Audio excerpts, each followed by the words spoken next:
I wanted to gather here today to talk about something that happened in Washington this week that literally affects people around the world.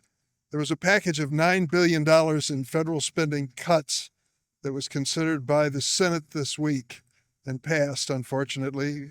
There were two Republicans who joined the Democrats who voted against the measure.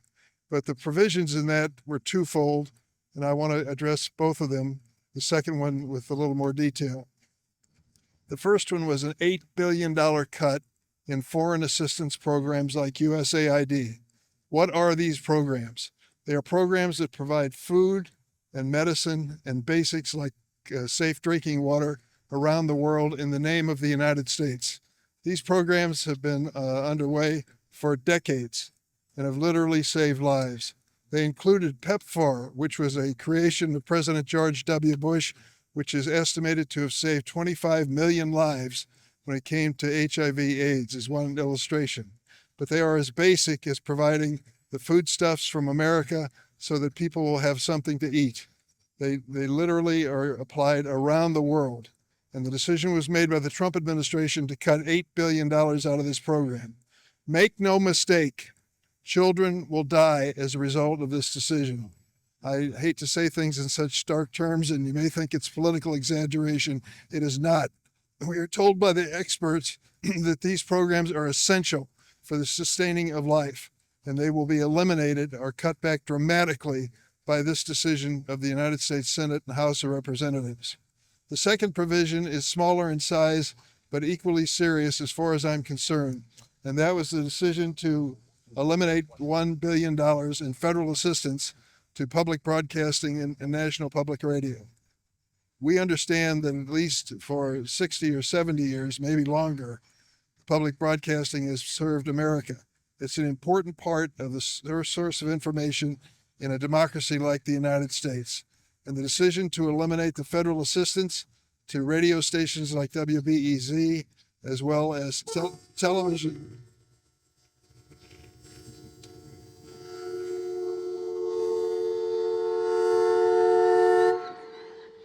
I'll wait 1 second.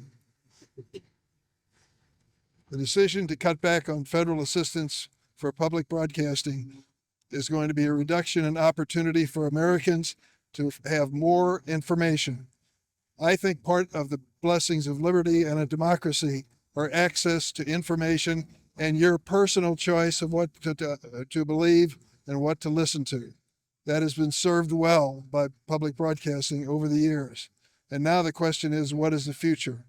I am not a member of the board of directors for public broadcasting, but I will tell you they have to think long and hard because this administration has an aspect of thought police. If you don't happen to agree with their political point of view or an executive order, they'll put pressure on you to change. We've seen that happen with corporations around America that have changed their hiring practices and the way they do business because of the president's executive orders. The same thing has been true with universities. You've read about it, and I have as well, and universities in the state have faced this kind of pressure. If the president happens to disagree with a position taken by that university or someone in the university, he threatens federal grants. It's been commonplace for that to happen. We've also seen it when it comes to law firms. Remember when the president said he didn't like what law firms were doing with their practice? Some of them changed within 24 hours and promised the president that they would provide pro bono work worth millions of dollars for his favorite causes. When it comes to public broadcasting, television and radio, it's a different story. At the end of the day, we want them to stay on the center stripe. We don't want them to be the president's favorite or the president's enemy. Just tell us the news. Let us draw our own conclusions. That has been the guiding light when it comes to public broadcasting throughout its existence, and it needs to do that in the future. So the decision has to be made on public broadcasting, where they go, how they go forward, and finance the future. But those of us who pay close attention to public broadcasting understand that it has supports from Democrats, Republicans, and independents. The last point I want to make is one that is very serious and very personal to a lot of communities around our state, particularly downstate. There are parts of our state where they are basically areas with no news coverage. There's one county that has no news coverage whatsoever, and many have very little. example is going to be given to by Heather of a situation in her community. There was a terrible threat to the safety of everyone living in Macomb, Illinois, and the one source of reliable, good information consistently was the public broadcasting, public radio. The commercial stations were playing music and such, but there were no people there to report the news. So when it came down to basic information, whether it's for a tornado, a flood, a fire, or some public safety situation, public radio was a source of that information for the people living there. That is essential to maintain. Heather, I'd like you to tell a little bit of your perspective on what's happened this week in Washington.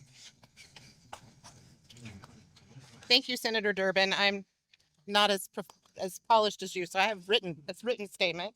I am the president of the Illinois Public Broadcasting Council. The council is made up of 14 NPR and PBS affiliate stations that serve the state of Illinois. Some of us are strictly public radio, some of us are strictly public television, and a couple of us are both. These stations serve communities as large as Chicago and as small as rural communities in western and southern Illinois. They are independent, locally controlled and owned news, cultural, and educational organizations that serve their communities beyond, that go above and beyond to serve their communities. It includes some of the services: book distribution for low-income children, reading and information services for the visually impaired, emergency alerts like the recent derecho and dust storms in Illinois, curated music programs that feature local musicians and give them exposure, or feature local symphonies. They provided needed emergency information in unfortunate occurrences of active shooter situations in communities. And like the one that the senator was speaking about, in Macomb, Illinois, about a year and a half ago, there was an active shooter situation that was 2 blocks from the commercial radio stations that had no one in studio. They are remotely controlled. We were the only broadcast organization that was able to give live updates on what areas of the city to avoid, and how the police were operating, and then when the all clear took place. It is vital information, and it keeps people safe. Also, children's educational television programs, hosting candidate forums, coverage of local sports events, including when the National Corn Shucking Championships come to the area, which you might not think of as a sport, but is, and providing state house coverage to all the residents of Illinois. Federal funding supports all these services and more. Congress has approved funding for the Corporation for Public Broadcasting on a bipartisan level since the passage of the Public Broadcasting Act in 1967. In June, the administration made a request to claw back $1.1 billion that would support public media for the next 2 years. There's been lots of talk on the floor of both houses about how this money would defund NPR and PBS. However, the fact is 70% of the money that goes to the Corporation for Public Broadcasting goes directly to independently owned and operated stations. For public media stations in Illinois, this is a loss of $12 million in community service grants. In addition to the grant loss, it is the loss of indirect support that is provided by the Corporation for Public Broadcasting that includes our broadcast music licenses and federal subsidies that support PBS stations and the public radio satellite system that help make our distribution more affordable per station. The cost to replace these services nearly doubles the investment in Illinois stations by the Corporation for Public Broadcasting. Communities served by these stations will lose much more. For many stations in Illinois, the budget share of a CPB grant ranges from 10% to as much as 50%. For many stations, it's roughly 15 to 20%. A loss of this magnitude means hard decisions about programming, staffing, and community service. Across the state, public media station leaders will be making these kinds of hard decisions. Regardless of the percentage of federal funding, in a station's budget, there will be impacts to the communities we serve. There will be less room to add services or withstand national economic disruptions like those experienced in the pandemic. The public media system will lose efficiencies because stations will shut down because of these cuts. Music stations, the loss of broadcast licenses is existential. They may literally be silenced if CPB is not there to negotiate the licenses for them. Illinois has been hit hard by the closure of local newspapers. Public media has been trying to fill the gap. These cuts will make it more difficult for us to do so. Public media is not expensive to the American taxpayer. The annual appropriation for public media is 100% of the federal budget. It costs roughly $1.60 per person to fund a uniquely American system of independent local public broadcasters that serve 99% of America. It is a small investment that provides a large public good, including emergency alerts. Despite this devastating cut, Illinois public broadcasting media stations remain steadfast in our mission to serve the people of Illinois. We are deeply grateful for the strong backing from our university and community license holders, listeners, viewers, and supporters, and many state and local lawmakers. We look forward to working with these people. We look forward to working with the people of Illinois to meet this moment and ensure a strong future of public media. Thank you. Thanks. Thank you, Sid. Thank you, Heather. We'll take questions. Senator, are you concerned that this is emboldening President Trump to do more of this, to have more rescission packages, to cut spending that's already been approved? Is it possible to embolden Donald Trump? I think by his nature, he is bold and sometimes reckless. And I think this was a reckless decision. Cutting back on foreign assistance is literally going to condemn a lot of innocent people to death. In this situation, when it comes to basic information in a democracy, to end $1 billion, which is large by most standards, but not by federal standards, is a statement by this president that he's declaring war on this entity. I think that's a serious mistake.